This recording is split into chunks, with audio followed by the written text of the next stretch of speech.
शहीद वीर गुंडाधुर की 114वें स्मृति दिवस पर उपस्थित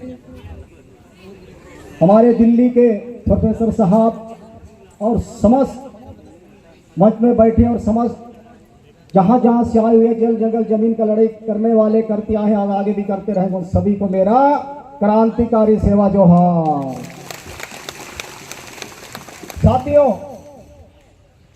हमारे साहबों ने बारीकी से समझाई संविधान के बारे में कि हम क्यों हमारे संविधान को क्यों समाप्त किया जा रहा है, उस बारे में बारीकी से समझाई और हम बहुत लोग समझ भी गए और इसको हमको सबको मिलकर पालन करना है, उस रास्ते में चलना है।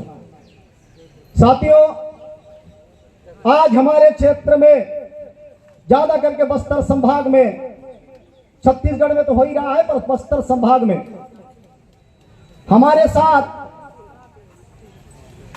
मारना, पीटना, काटना, जेल भेजना क्यों हो रहा है, किसके द्वारा किया जा रहा है, क्यों किया जा रहा है, इस पर हमको समस्त मूल निवासियों को मंथन करने की आवश्यकता है।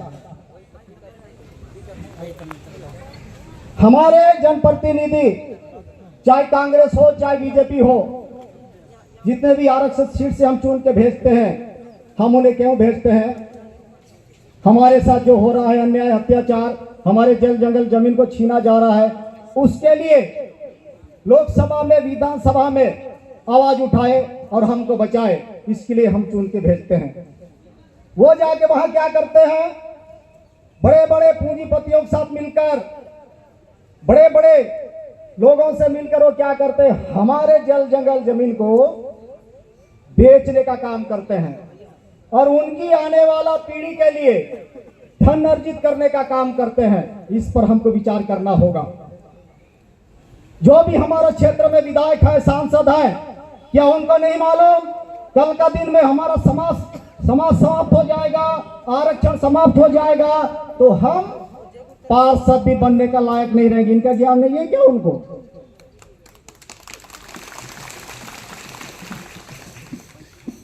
उनतीस विधायक अनुसूचित जनजाति आरक्षण सीट से चुनते हैं हम और 10 विधायक अनुसूचित जनजाति आरक्षण सीट से चुनते हैं हम।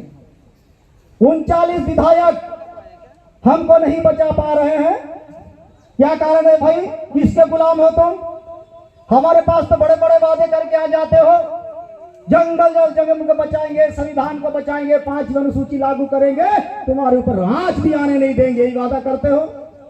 वोट पाने के बाद, जीतने के बाद विधानसभा में जाके पूंजीपतियों का है गुलाम करते हो भाई। कौन बोलता है गुलाम करने के लिए? समाज बोलता है क्या? जनता बोलता है क्या? फिर भी गुलाम क्यों करते हो? क्या कमजोरी है तुम्हारी उनकी तलवार चाटने की? इस पर उनको हम सब सवाल पूछना होगा।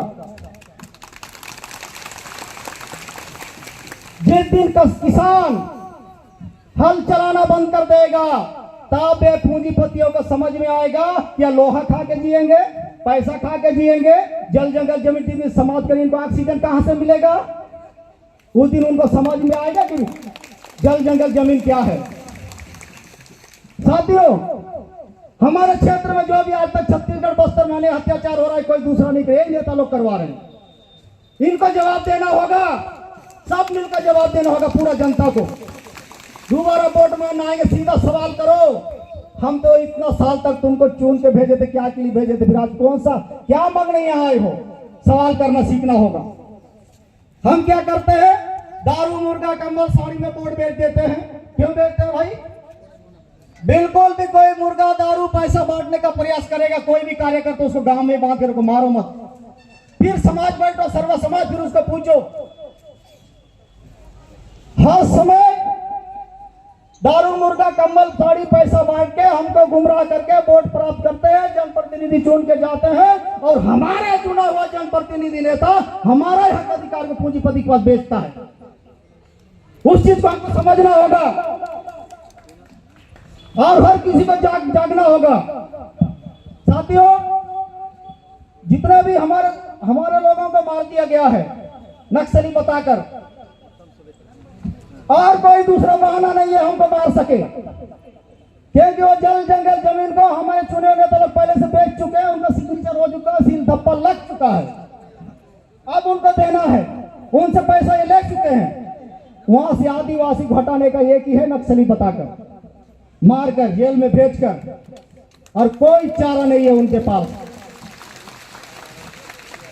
और ये मारने वाले जो सरेंडर होके पुलिस में भर्ती हो, उनको भी मैं कहना चाहता हूं, हम आपके लिए भी लड़ रहे हैं, आपकी पीढ़ी के लिए लड़ रहे हैं, आपके आने वाले बच्चों के लिए लड़ रहे हैं। उनके लड़ने वालों को, आपकी पीढ़ी के लिए, जल जंगल जमीन को बचाने के लिए लड़ने वालों को तुम मार रहे हो, तुम सबसे बड़ा गुनहगार हो। इसका मतलब तुम्हारे आने वाले पीढ़ी के लिए तुम नहीं सोच रहे, वर्तमान जिंदगी के लिए सोच रहे हो। कैसे बचेगा तुम्हारा जल जंगल जमीन? आने वाला पीढ़ी को क्या देके जाओगे तुम? जब तक तुम्हारे पास नौकरी है, ठीक है, नौकरी समाप्त तो क्या समाप्त, कहां जाके जियोगे? अरे भाई, जल जंगल जमीन का रक्षा करने वाले को बल्कि आप लोग को साथ देना था। ये हमारे आने वाला पीढ़ी के लिए आप लोग लड़ रहे हो, आप लोग के साथ हम हैं, ये बोलना था उनको। और मारने का हक अधिकार सीधा किसने दिया भाई? संविधान में तो कहीं नहीं दिया है। साहब लोग तो बोल चुके, संविधान में कहीं नहीं, सभी जान रहे हैं, लेकिन डायरेक्ट गोली मारने का किसने आदेश दिया है? आदिवासियों को। खाली बोल दिया आदिवासियों को। क्यों मार रहे भाई? किससे ऐसा? इतना पैसा ले चुके हो जो आदिवासी को मारना ही है, नहीं तो हमको पैसा वापस ले लेंगे। ऐसा कौन सा लिए हो कर्ज? किससे?